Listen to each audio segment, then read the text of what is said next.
Alright, good evening everybody and welcome back to my channel. This 5-0 league that I wanted to show you is really difficult to bring to you. At some point, all the technique just breaks down. I don't know why, but at first, what I already explained to a certain degree, after the first round, Open Broadcaster just recorded the audio and my voice, but didn't follow the screen anymore, which is pretty unfortunate.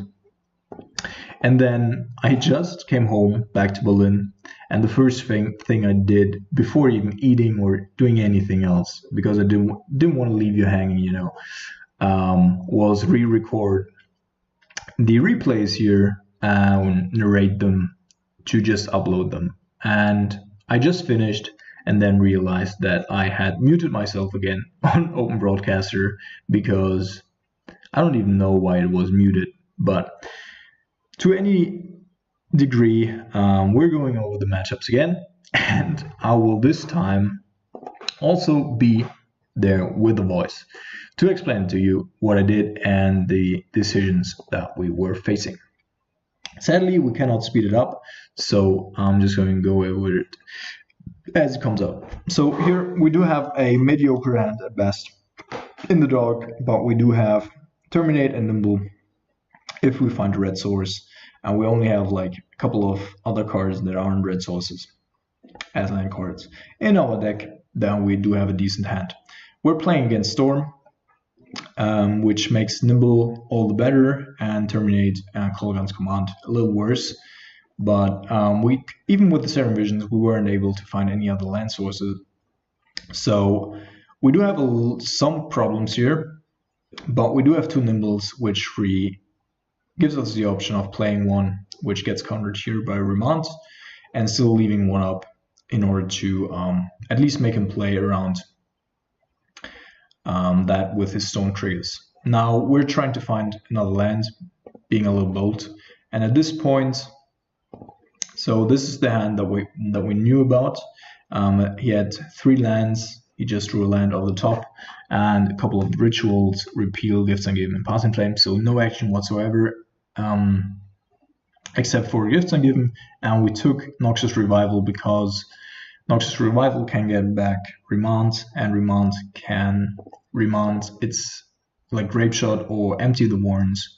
Therefore, it would not be great against, or Nimble Obstructions wouldn't be great against his Storm spells because he could just play them out again. And having as much mana as he does in his hand, that would probably be a losing strategy.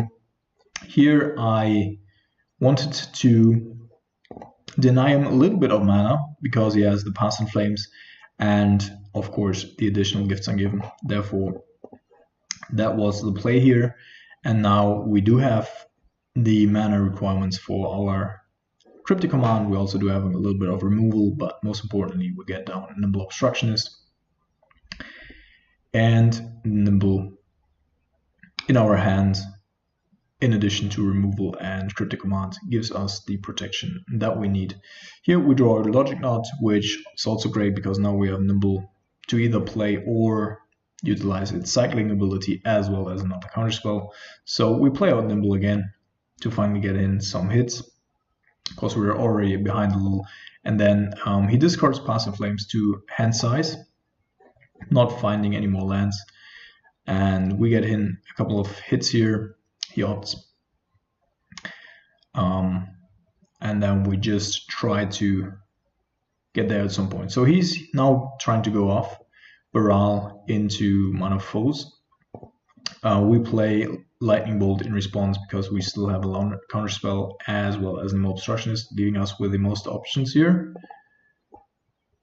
And the Logic Knot goes up. Don't exactly know what happened here. Oh yeah, right. So I Logic Knotted for 3 because he then would have had to utilize enough mana to not be able to Pass in Flames or use and Empty the Warrens in his hand to go off, as well as to Pass in Flames and then go for the rituals. So I calculated the mana requirements here, and then yeah, he just lets it fizzle, can't go off anymore.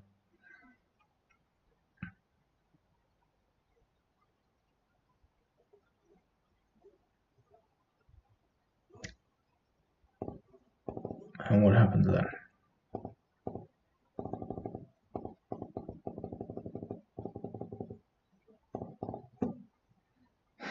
Opponent taking quite some time here. I think he just gave up at that point, right? Yeah.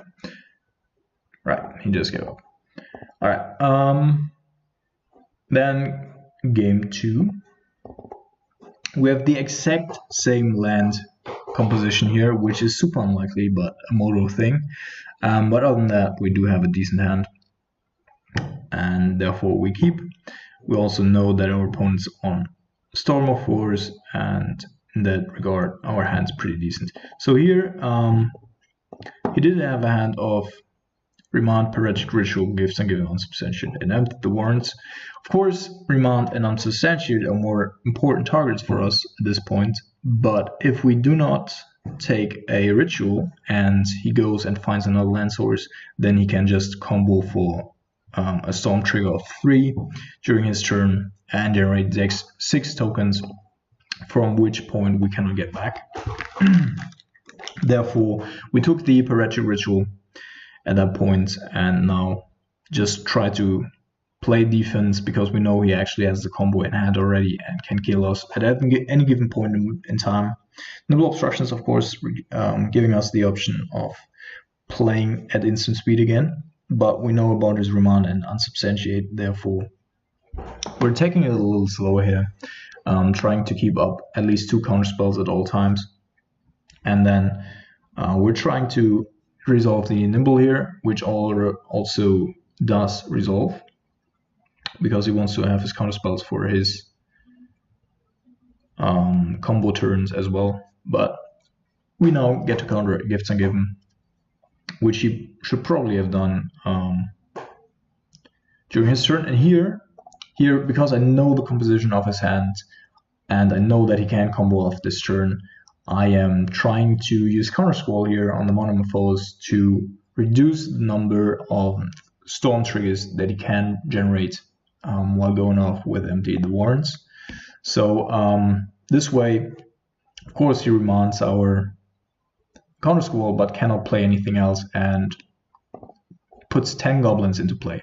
10 Goblins at this point is a 2-turn clock, of course, if we don't do anything. And he was right there on 13 life before we attacked, which is, basically a 4-turn clock. But we have Collective Brutality, we have Counter Squall to our disposal, and therefore we were able to try to raise this.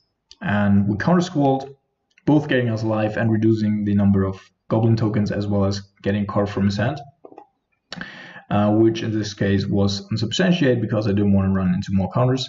He attacks us, but he's already down to 8, which is basically a 3-turn clock without the Counter Squall.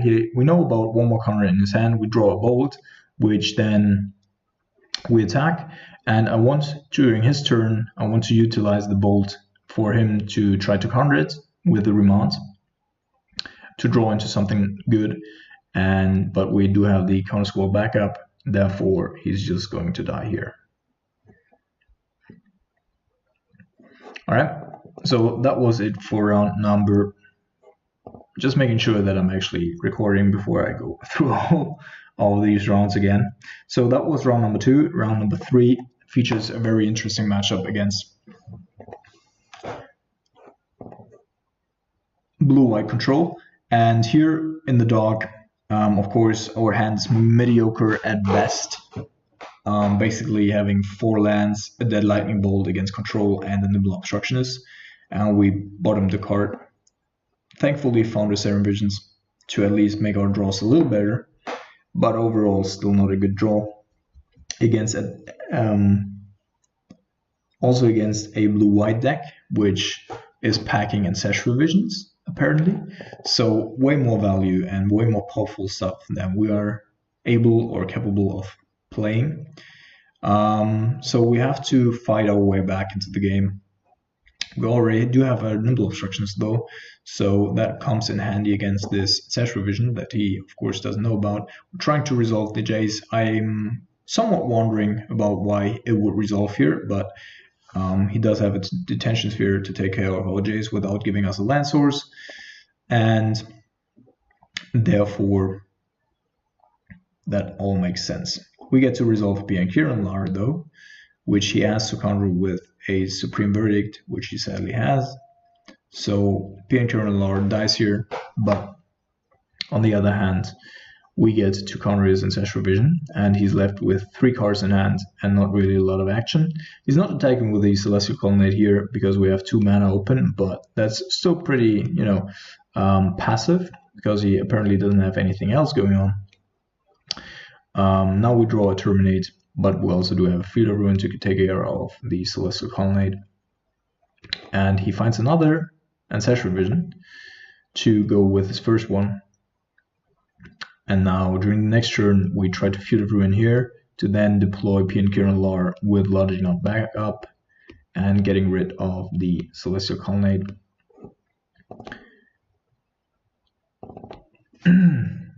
While we're doing that, so here is something that's already interesting. I definitely want to protect, like my most important target here is protecting Liliana the Last Hope, because I want to be able to get back the nimble obstructions here. So I'm playing Piankiran Lar, of course, with counterspell backup, but I'm playing it to draw any counter that he might have. We're countering his counter, getting Piankiran Lar into play, and at this point having 3 counters on Ancestral Vision, which could turn the tide of events, of course, at any given point. Therefore, we need to sequence in a way that we're able to get back the Nimble Obstructionist in time to counter the Ancestral Vision. So now we have 2 turns up until that happens. So we draw a counter squall, a Colgan's Command. I'm utilizing it in his upkeep to draw another counterspell if he has one, and then go to our turn to utilize Liliana the Last Hope here to get back the Nimble, with him being tapped out and then nimbling his Ancestral Vision. Therefore, we're trending a little bit downwards here, but still overall a pretty good turn of events here for us, because we then can go with the Nimble Obstructionist right now. And we also have Piankiran Lar on board, which he does have problems to get rid of. Alright, there's Nimble. We attack one with Vidian, one with him. And then Ancestral Vision tries to calm down, but we are going to counter it. Right. And that does a card, which is a pretty good one as well. And here it plays the Detention Sphere, taking all Liliana out of the Veil. And although I do understand, that Liliana is a threat by itself, that he has a hard time beating, in this situation, I think it's still a mistake. Yeah, that was a modal lag. I wanted to attack, of course, but accidentally skipped the combat step. But by doing so, I also didn't run into a Blessed Alliance, which is also, somewhat okay. But despite being so far ahead all the time, and despite outplaying him the whole game, we're left with a Terminate, Thoughtseize, and land, which is not a lot. And all of his stuff is so powerful that we could still lose here. And he passed one of our Thopter tokens, which of course doesn't provide any value for him. We can follow it up with Piankiran Lar, and then he gives up. Round number 2. Here is somewhat sad, because we do have a decent hand. We just need to resolve our Reserve Visions in order to find more lands.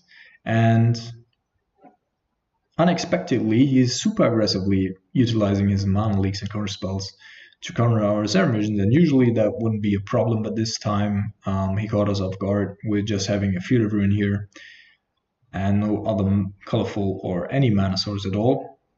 He then goes to proceed and surgicals our Serum Visions and resolves Gideon of the Trials, which we cannot get rid of, and we then will proceed to not find a land during the whole game. And I'll just cut it short here because we'll play for a couple more rounds and then just die to us not drawing a third land. Game number 3 then. We again do have a pretty not decent hand, and he does have a Leyline of Sanctity, so we basically are playing with 1 land and 2 cards in hand. Our bolts are dead, our Thought Seizers are dead. Horrible. And he also goes his turn and has an Ancestral Vision. Here, before he plays a second land source, I'm going to play Snapcaster Mage, because at this point I figure that that's our only option of winning the game here, is going all the way with Snapcaster Mage, although that is very unlikely. We're playing Fulminator Mage to mana strand him a little and to therefore protect our Snapcaster Mage. And Ancestral Visions are coming down in 2 and 3 turns. So it's looking grim, more than grim. Here, for the first time, we find a fortunate Nimble Obstructionist right before his first Ancestral Vision comes down. And the way he fetches here, for a blue source instead of a white source in order to get rid of our Snapcaster Mage, indicates to me that he has either a Spell Snare or a Dispel in addition to a Logic Knot. And of course that cannot counter our Nimble Obstructionist, but for the next couple of turns that's still important, because he does give us a couple of information here that we need to play around. Because of course that would be, you know, somewhat weird to fetch for an island there without having any purpose. And he proceeds to kill all of our freaking lands. And now the other Ancestral Vision comes down. We're trying to counter it, but sadly we're running into the counter magic that we expected for him to have the round before as well. Having a Dispel there, which we cannot get rid of. And our Snapcaster Mage still going the way.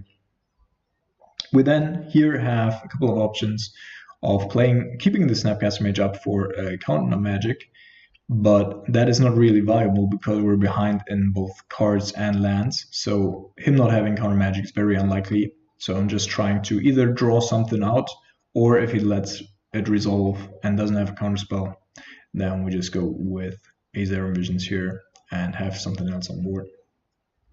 And now, I mean, we're, you know, mostly with dead cards here in hand, but there's going to be a couple more sweet lines here of play. Here, I'm letting him activate. I'm actively running without a black mana source into a Colonnade. Of course, our backup plan is just bolting the Colonnade in case everything goes south. But what we're actually trying to do here is making him activate the Colonnade, and then before declare blocks, we're going to Surgical Cryptic in order for him to have a real incentive to counter the Cryptic, which he also does. We have the Spell Snare to back up our Surgical. He then Surgicals our Snapcaster Mage in response. To have a look at our hand, we get a look at his hand, which is basically nothing, so we know we have a window to win, and he cannot block our Snapcaster Mage with the Colonnade there. And Nimble Obstruction is great because now we can counter 1 activation of the Colonnade here, and we put him down to 1 with our Snapcaster Mage while also drawing a card. Swamp is also a dead card here, and he's at 1 life, still having a Colonnade, which of course is a pain in our ass, but we find a Feudal Ruin here and need to take 1 turn off basically to get in with Snapcaster Mage again, where he found an Ancestral Vision there. Therefore, we knew he didn't have any other means of getting rid of our Snapcaster Mage. We just kill this Lesser Colonnade, get in for the last 2 damage, and our opponent gives up. So here, an insane game where we were down on all resources. We were down on mana, we were down on interaction. You know, just a single copy of Snapcaster Mage in his second turn, or our second turn, dealt 21 points of damage. And yeah, so we were able to outplay our opponent here. fortunately, great game. So that was, what was that? Yeah, that was game number 3 and round number 3.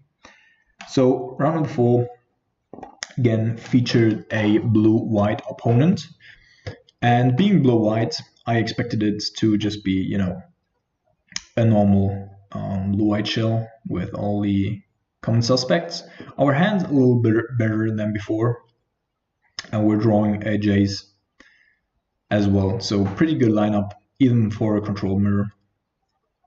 And nimble obstruction is also great here at this point. So I start discarding terminates because, of course, except for colonnade, terminate is not a great card in the mirror, and we also only have great cards otherwise.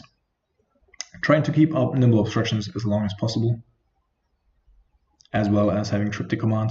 He was waiting on his path to exile here intelligently to not ramp us too soon, but on the other hand, he gave us like 2 or 3 activations for Jace, of course, making our hand better, providing us with the required mana, etc., etc. We would have been able to counter the path to exile with our cryptic command, but at first I didn't want to run into a mana leak, which, you know, of course would have been possible, and secondly, we didn't have anything in our graveyard that we wanted to flashback anyway, and the Jace providing us with an additional source of mana, and, you know, being up 3 mana here is actually pretty significant, and therefore I took that resource over having Jace on board, which is also pretty great.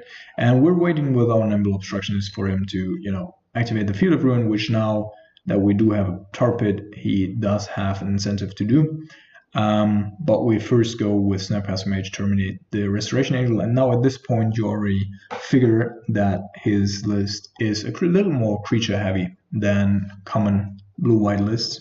He then goes on to kill our Creeping Tar Pit, which we can nimble obstructionist or cycle away, therefore putting him down a little bit on mana again. And here we can just counter his Jace, and he has enough and gives up because he's down on all the resources, and we still have a couple of good cards in our hand. So for game number 2, we know that he's playing a lot of creatures, or at least some. So I kept in 2 terminates, but boarded out 1 terminate. Because I thought, you know, I mean, I don't want to terminate Wall of Omens if I don't need to, and 2 terminates should be enough in combination with counter magic to get rid of the Restoration Angels. And for the most part, that was all actually true. I'm only fetching like 1 source a turn here to, on the one hand, protect against a Restoration Angel from coming down, on the other hand, to just protect our mana base from being blown off by all the Field of Ruins there.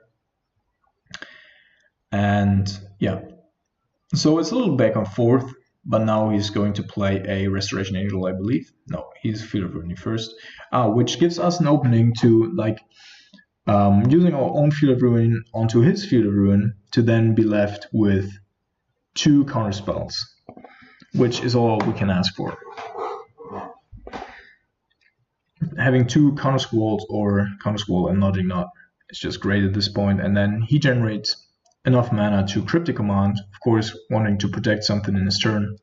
We get to counter squall it and still have a counter spell up, and now he's going to negate. I'm not going to run into a counter war here on our turn for a Thoughtseize. Of course he's protecting something, but we have so much counter magic that I'm actually fine with that.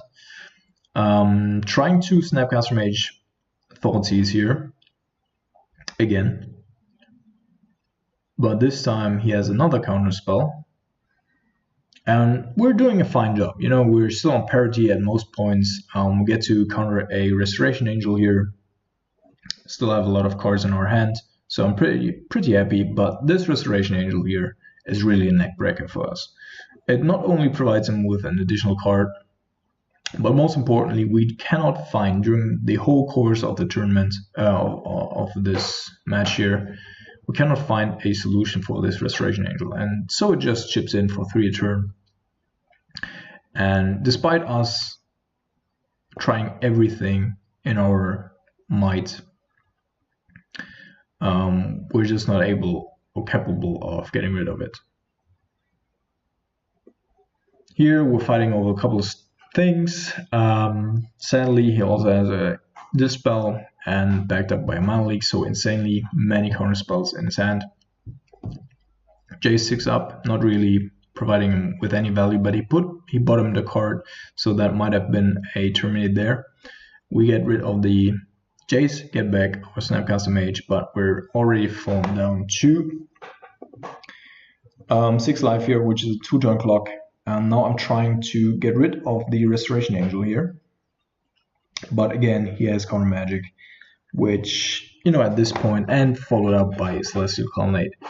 So we're down to 3. Then Nimble Obstructionist still provides us with 1 or 2 turns. But overall, yeah, Path of Exile, we go Snapcaster Mage, Dispel, Jump Block with Nimble Obstructionist. Otherwise, we could have, you know, killed it with the Call Guns command, gotten back Nimble Obstructionist, and then used Nimble to fight over the Colonnade. But this way, we're actually having a pretty hard time to fight both Celestial Colonnade and Restoration Angel. We get to tap draw here once, get in a little bit of damage, but sadly he finds another Colonnade, which is pretty bad for us as well, because that's actually what will kill us in the end. We managed to survive for a couple more turns. Also do find a Pia and Kiran Lar here after this turn.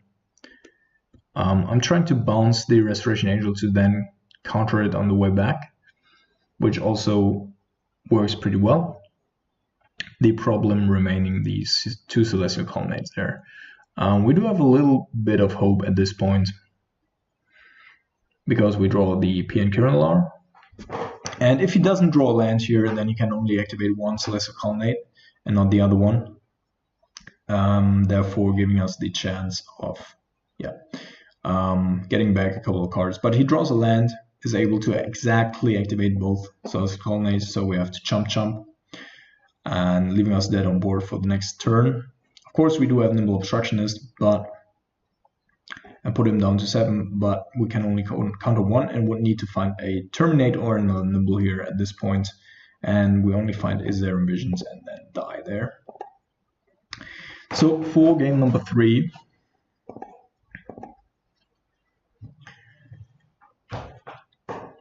we do have a decent hand, and this time we do have a Terminate as well, which we are using aggressively.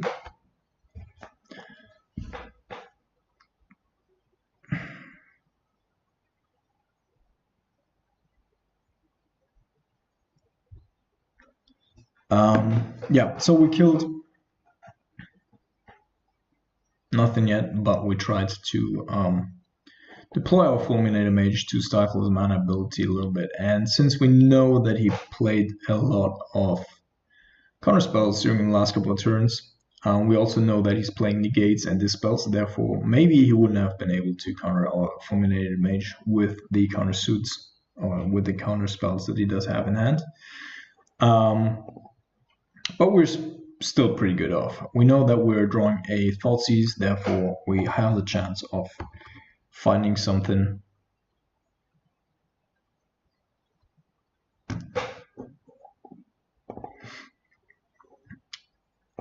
And to protect our Pia and Kiran Lar, in case they do have another counterspell like Mana Leak or something.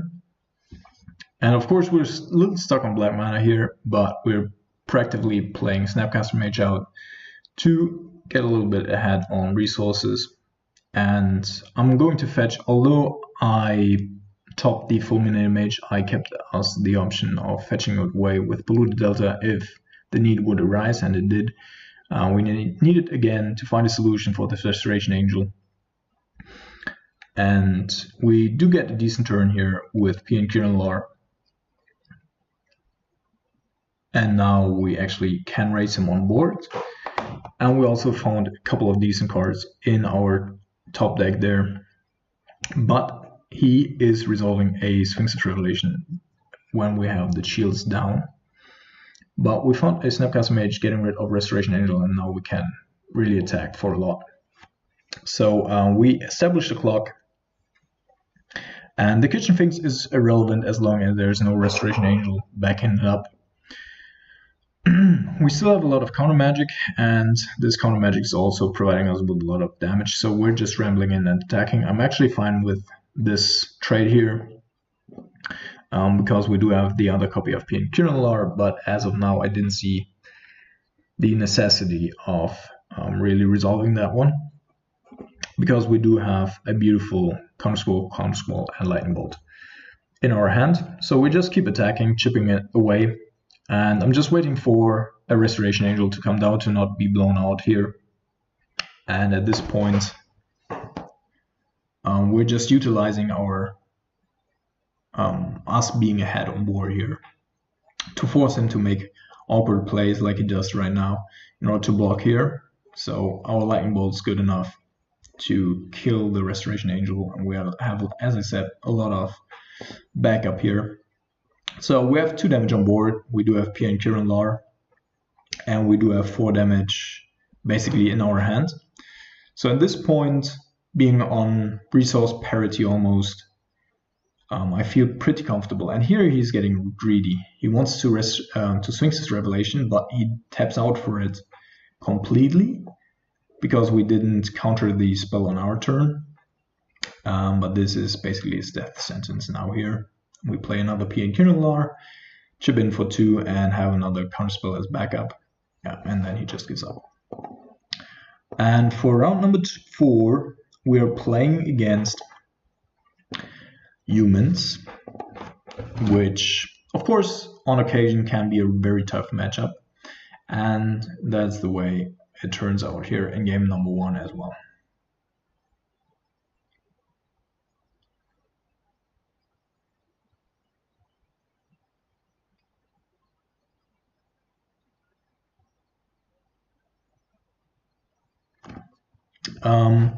Of course, he has a really good start here.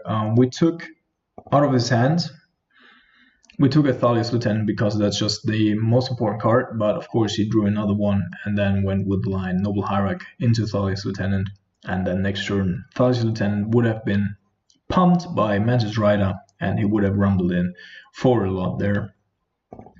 But we were able to slow him down a little bit. Inquisition, of course, taking Mantis Rider here. And then we killed the Noble Hierarch to hopefully mana screw him for a bit, and for him to not be able to use or utilize Horizon Canopy, but sadly he draws the 3rd land off the top of his library, and now is also able to use Reflector Mage, of course, with Aether Vial. Finds a Kaiser Freebooter that is just staring into the emptiness of our hands, and we can't deploy the Jace in the face of the Reflector Mage, and here Jace is actually somewhat inferior to Search for Scanter, but on the other hand, you know, if he has a Thalia, then you can just play out the Jace without being affected, as well as taking out the Thalia completely with his plus ability, and Jace can also kill Phantasmal Images just by taking out because it targets. So I'm still pretty happy with Jace in the humans matchup.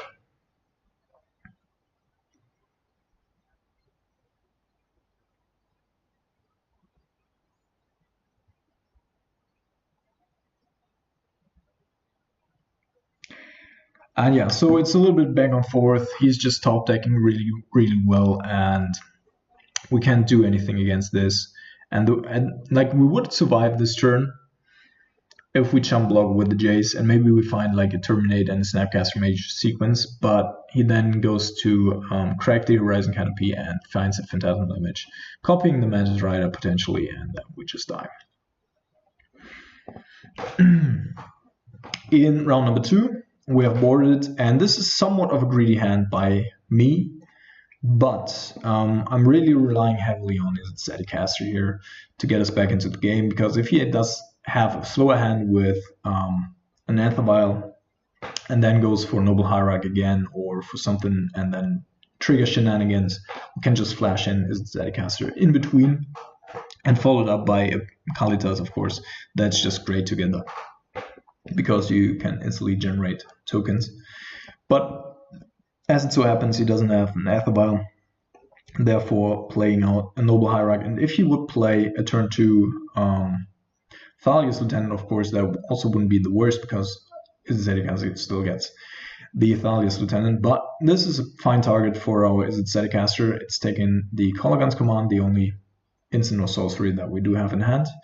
And now I'm playing the Izzet Zedicaster and main phase in order to hopefully mana screw him again, getting rid of the Noble Hierarch here, instead of waiting for him to attack, block, and then get rid of Noble Hierarch. But sadly, he finds the third land here at this point already, and then goes into a nice sequence of Champion of the Parish into Thalia's Lieutenant, which of course also is a pretty good draw here. And without having the Izzet Zedicaster, I think we wouldn't have been able to win this game. So he goes after the Thalia's Lieutenant already, so already being a 2-for-1, and then our opponent finds a Mantis Rider.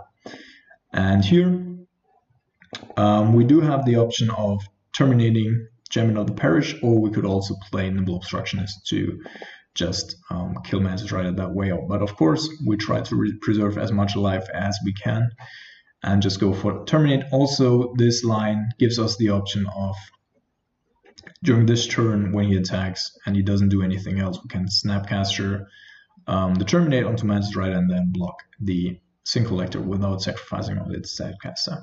Also, of course, having Izzet Zedicaster on board here prevents him from casting a couple of his spells to just not throw it under the bus. So we cleaned out the board, and now we hopefully have an opportunity to get on Kalitas, which we weren't up until now. But our red champion actually makes it somewhat difficult for us. I was thinking about playing out Kalitas here at that point, just to have it on board, but if he does have Reflector Mage, that's just a blowout. Also, Kalitas isn't great against our red champion, so I decided to keep up Nimble Obstructionist and fail push, go for Nimble Obstructionist here, block the Auric champion dead, and then he goes second main phase, Reflector Mage to finally get rid of our Zedicaster, at least for a turn. Of course, that's not the perfect use, but we do have failed push, and our Nimble Obstructionist died that turn, so we just utilized that to get rid of the Reflector Mage. PNQ and Lar providing us with the blockers that we require at this point. And now we have Izzet Zedicaster. Here I do a slight misstep with the tapping our mana, because I should have tapped Blood Crypt, but I was playing too fast and should have kept up Wandering Funeral, since we drew the Spell Snare, and not only does it bite me in the next turn, but it also binds me instantly with Kitesail Freebooter coming our way, and we are not able to counter it with Spell Snare, so he takes our Spell Snare. Of course, Kitesail Freebooter is not horrible, but still a mistake here. Now we finally get to resolve our Kalitas, still having a lot of things on board, and that's game here. Just too much utility. Game number 3. This is our, so that was our opener with just one land. And of course we needed to chip, because humans, it's just too greedy to keep a one-lander against a Thalia. He's having a good start here with a Champion of the Parish, but we do have double bolt, and that's not a problem. So I feel pretty confident in this round, but then he shows us that he doesn't even have a second land, and yeah, at that point there's no coming back. So he's mana screwed, and he's giving up pretty early because he knows he cannot come back if he can't play a 2-mana spell here. Yeah, that's it for round number 5, and that's the overall 5-0 here. Re-narrated in record for the third time. So yeah, put a lot of effort and stress into this one, but hopefully the next ones will be a little more smoother and Open Broadcaster won't disappoint me again. I hope you enjoyed the video. I hope you enjoyed going over all of these options and plays again in this somewhat unexpected or not used to method, but yeah, that was the only way I could bring it to you. So on Thursday, I'm already gonna fly to Barcelona with my friends, where we're gonna play GP Barcelona, and maybe I see a couple of you guys there, or maybe you guys see me on stream on Twitch if everything works out perfectly, and but we're gonna see. I'm going to try to record at least 1 or 2 more leagues tomorrow or on Tuesday, but I don't really have a lot of time during this week. But there's certainly some league gonna follow. And then, yeah, I wish you a wonderful week. I hope you enjoyed it. Subscribe to my channel and see you soon, guys.